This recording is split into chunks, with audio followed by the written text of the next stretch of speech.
चलो हवे જોઈએ દાખલા નંબર 3 જેની રકમ છે કે જો sin a બરાબર 3/4 હોય તો cos a અને tan a ની ગણતરી કરો।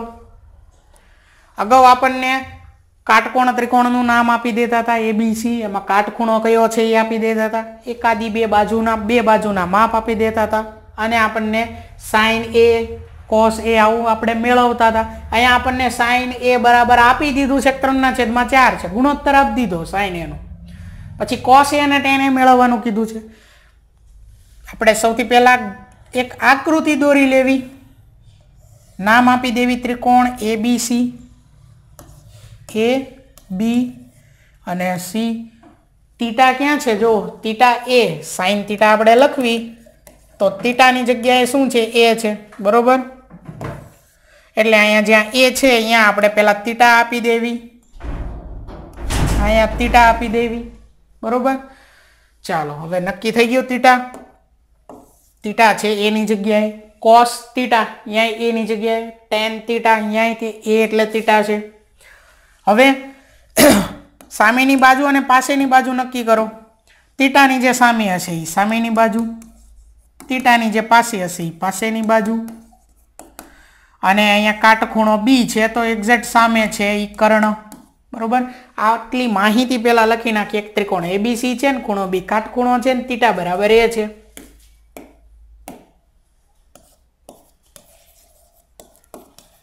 અહીં ત્રિકોણ abc માં ખૂણો b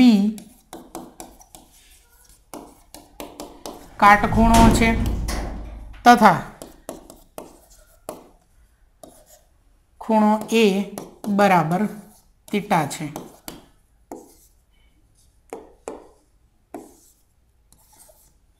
ચલો આટલું નક્કી થયું। હવે જે રકમમાં આપેલું છે ને એની વાત કરીએ। રકમમાં શું આપણને માહિતી આપી છે, sin a બરાબર 3/4, આ તો આપણે મેળવવાનું છે। તો આની વાત કરીએ।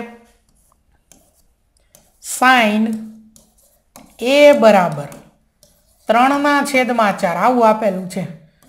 આવું જવાબ આપણને આપેલો છે, પણ આ જવાબ કઈ રીતે મળ્યો હશે, કયા સૂત્રનો ઉપયોગ કર્યો હશે? sin વાળા સૂત્રનો ઉપયોગ કર્યો હશે। sin વાળું સૂત્ર કયું છે? sin વાળું સૂત્ર છે સામેની બાજુ છેદમાં કર્ણ। આ સૂત્ર છે sin નું। આ સૂત્રનો ઉપયોગ કરી અને પછી 3/4 આવ્યું હશે, બરોબર। અગાઉ આપણે આ સૂત્રનો ઉપયોગ કરી અને મેળવ્યું જ છે આવી સંખ્યાઓ, ગુણોત્તરો મેળવેલા જ છે। તો આ સૂત્રની મદદથી આપણને આ જવાબ મળ્યો છે। તો હવે જવાબ જે છે એ કયા સૂત્રમાંથી મળ્યો, તો કયા સૂત્રમાં મળ્યો? હવે આ બેની વાત કરીએ। 3/4 3/4 બરાબર અહીંયા સામેની બાજુ છેદમાં કર્ણ, આવું થાય। સામેની બાજુ અને કર્ણ એ આપણે અહીંયા નક્કી કર્યો છે। કર્ણ કોણ છે? AC, સામેની બાજુ કોણ છે? BC। ચાલો એનું નામ લખીએ। 3/4 બરાબર સામેની બાજુ કોણ છે? BC, કર્ણ કોણ છે? AC। જો અહીંયા θ આપણે આપણા મુજબ નથી મૂક્યો, જ્યાં ગમે ત્યાં રકમમાં કીધું છે કે θ એ જ્યાં છે ત્યાં મૂકો, બરોબર। હવે અહીંયા ત્રિકોણનું નામ આપણે આપ્યું છે abc, એમાંથી સામેની બાજુ કઈ થઈ? તો θ અહીંયા છે, સામેની બાજુ BC એ મૂક્યું। કર્ણ કોણ હોય? તો કે કાટખૂણો આપણે જેને કીધો એની સામેની બાજુ કાટખૂણો b છે, સામેની બાજુ AC થયું કર્ણ, એ લખ્યું। પાસેની બાજુ કઈ થશે? તો કે AB થશે, બરોબર। ચાલો આ છે ને આ ગુણોત્તર છે 3/4, બરોબર। તો એ ગુણોત્તર છે એ 3/4 જે મળ્યો છે એમાં આ હવે શું કરશું આપણે? હવે આ જે AC અને BC છે એની આ જે છેદમાં AC છે ને એને આપણે અંશમાં લાવવાના છે, બરોબર। શું કરવી છે આપણે? અહીંયા ગુણોત્તર જે આપેલો છે એના ઉપરથી આ BC અને AC બાજુના માપ મેળવવી છે, બરોબર। અહીંયા હું લખું 3/4 બરાબર BC એના છેદમાં AC। આ BC અને AC બાજુના નામ છે ત્રિકોણના। 3/4 ઈ ગુણોત્તર છે, ગુણોત્તર જે આપેલો છે એના ઉપરથી હવે બાજુના માપ આપણે મેળવવાના છે। કઈ રીતે મેળવશું? તો કે હવે જે છેદમાં છે એ સી એને આપણે અંશમાં લઈશું. અહીંયા જો બીસી છે એ તો અંશમાં જ છે, પણ કોણ છેદમાં છે? તો કે એસી. હવે એને આપણે અંશમાં લેવા માટે શું કરશું? એની જગ્યા બદલવી પડે. બરાબરની જમણી બાજુ છેદમાં છે, જો ડાબી બાજુ લઈ જવી ને તો અંશમાં આવે, આવી જાય.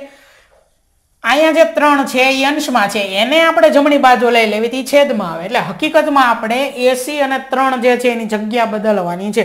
એટલે શું થશે? અહીંયા એસી જે છે એ 3 ની જગ્યાએ આવશે. છેદમાં જે 4 હતા એ એમનામ રાખ્યા છે, એની જગ્યા નથી બદલી. બરાબર અંશમાં જે બીસી હતા એ એમનામ રાખ્યા છે, એની જગ્યા નથી બદલી. આપણે જગ્યા બદલી છે એસી અને એની સામે જે એકદમ ચોકડી ગુણાકાર આપણે કરતા હોય ત્યારે જે ત્રાસમાં જે સામે આવે એ કોણ છે? અહીંયા 3 કર્યું. હવે આના બરાબર આપણે કે ધારવાનો છે. એસી એના છેદમાં 4 બરાબર બીસી એના છેદમાં 3 બરાબર કે ધાર લીધો. બરોબર. હવે શું કરીશું? આ કે છે ને એ અલગ અલગ આપશું, વચ્ચે બરાબર છે જુઓ. એટલે આપણે એસી એના છેદમાં 4 બરાબર કે આપી દઈશું.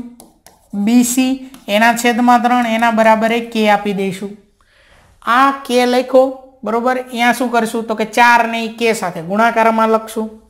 એટલે 4 ને ટૂંકમાં જમણી બાજુ લઈ જશું.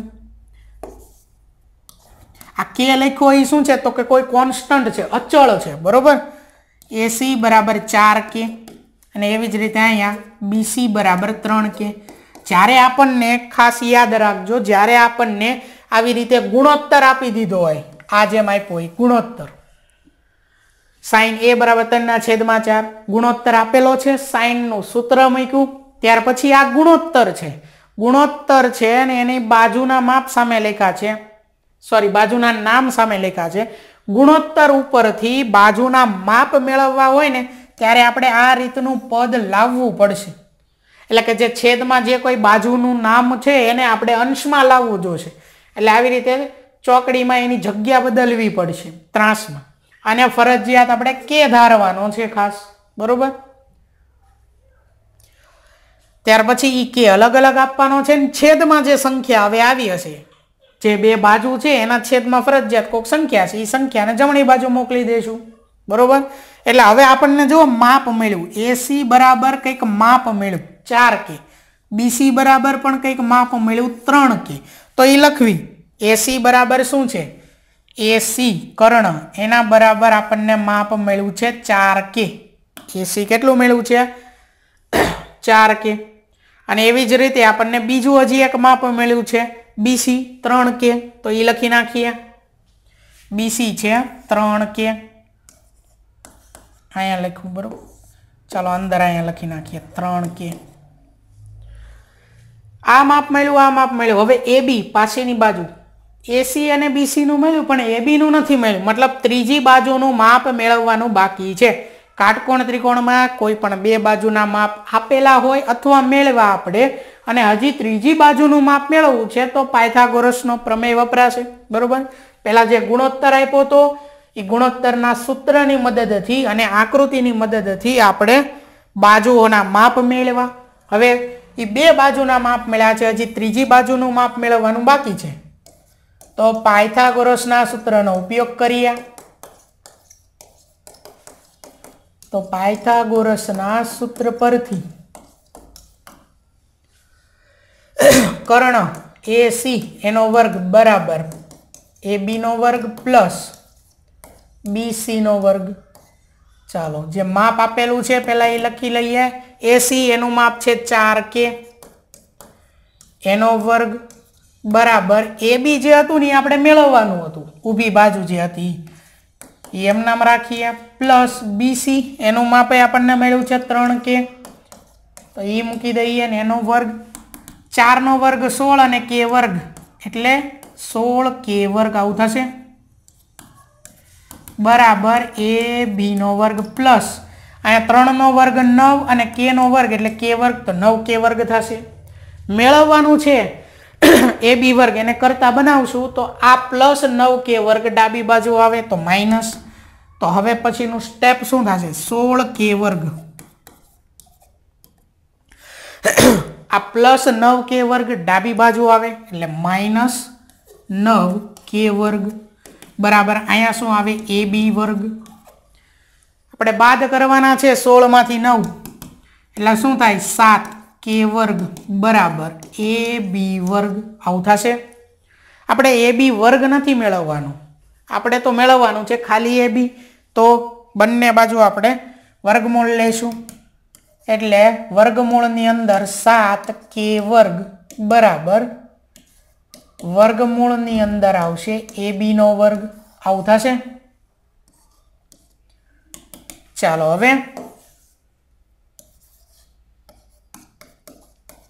7 નું વર્ગમૂળ નથી નીકળતું તો એમ નામ રહેશે વર્ગમૂળમાં 7 k વર્ગ। અહીંયા છે વર્ગમૂળમાં 7k વર્ગ મતલબ કે વર્ગમૂળમાં 7 ગુણ્યા વર્ગમૂળમાં k નો વર્ગ, તો અહીંયા તો વર્ગ વર્ગમૂળ ઉડે તો વર્ગમૂળમાં 7 એમ નામ ગુણ્યા k એટલે એ વર્ગમૂળમાં 7k k ઉપરથી વર્ગ દૂર થઈ જશે અને વર્ગમૂળ દૂર થઈ જશે એટલે વધે ખાલી k બરાબર। અહીંયા તે વર્ગ વર્ગમૂળ કેન્સલ તો વધે AB, मतलब के k बराबर छे सॉरी AB बराबर छे वर्गमूल में 7k। आज k छे ई वर्गमूल 12 छे बरोबर, वर्गमूल में 7k आ रीते छे। AB नु माप मेळ्युं आपणने केटलुं छे वर्गमूल में 7k तो ये लखी नाखीए अहींया। हवे आपणी पासे त्रणेय बाजुना माप छे। AB नु माप वर्गमूल में 7k, BC नु माप 3k, AC नु माप 4k, तो आ त्रणेय बाजुना माप हवे आवी गया तो हवे आपणे cos A अने tan A मेळवी शकीए बरोबर। कई रीते आ त्रणेय बाजुना माप आव्या छे, पहेला तो आपणने जे अहींया sin A बराबर 3/4 आप्युं, आ 3/4 गुणोत्तर छे एमां sin थीटा ना सूत्रनो उपयोग कर्यो, सामेनी बाजू कर्ण बंने मूक्या, त्यार पछी शुं कर्युं આપણે જે મેળવવાનું હોય છે બાજુઓ મેળવવાની છે, છેદમાંનું હોય બાજુ AC કર્ણ છે છેદમાંનું હોય એને અંશમાં લીધો એટલે 3 અને AC ની જગ્યા બદલી એના બરાબર k ધાર્યું। AC બરાબર 4k, BC બરાબર 3k, બે બાજુના માપ મળ્યા એના ઉપરથી ત્રીજી બાજુનું માપ મેળવવા માટે પાયથાગોરસનું સૂત્રનો ઉપયોગ કર્યો। ત્રીજી બાજુનું માપ મળ્યું વર્ગમૂળમાં 7k, ત્રણેય બાજુના માપ મળ્યા એટલે હવે આપણે cos A અને tan A મેળવવાનું છે। एना माटे cos थीटा अने त्यार पछी sin tan थीटा एनु सूत्र शुं छे ई खबर होवी जोईए। सौथी पहेला आपणे लखीए cos थीटा एनु सूत्र पासेनी बाजू छेदमां कर्ण। थीटा शुं छे थीटा A छे तो लखीए cos A बराबर कर्ण तो आपणने खबर छे कर्ण छे AC, पासेनी बाजू आपणे જોવાની છે। ચાલો થીટાની પાસેની બાજુ થીટા એટલે કે A અને ઈ A ની પાસેની બાજુ ઈ છે AB અને એનું માપ છે વર્ગમૂળમાં 7k બરોબર। ચાલો એનું માપ એનું નામ છે AB। હવે એની કિંમત મૂકીએ તો cos A બરાબર AB નું માપ આપણને મળ્યું હતું વર્ગમૂળમાં 7k છેદમાં કર્ણ AC એનું માપ હતું 4k, k કેન્સલ કરી નાખીએ तो शू वधे वर्गमूळमां 7/4 तो cos A जे छे एनी किंमत आपणने मळी वर्गमूळमां 7/4। आ एक वस्तुनी किंमत मळी जे मळी cos A नी किंमत। त्यार पछी बीजुं आपणने कीधुं छे tan A, तो tan थीटा ना सूत्रनी खबर होवी जोईए। tan थीटा एनुं सूत्र सामेनी बाजू छेदमां पासेनी बाजू।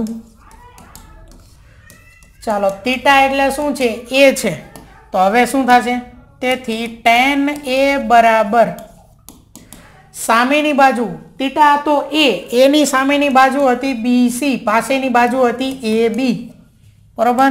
चालो tan A बराबर किंमत लखवी होय तो BC हतुं एनी किंमत हती 3k छेदमां AB ई आपने मळ्युं हतुं वर्गमूळमां 7k, k केन्सल करीए तो tan A बराबर शुं थाय छे 3 एना छेदमां वर्गमूळमां 7 तो आ थयुं tan A नी किंमत बरोबर।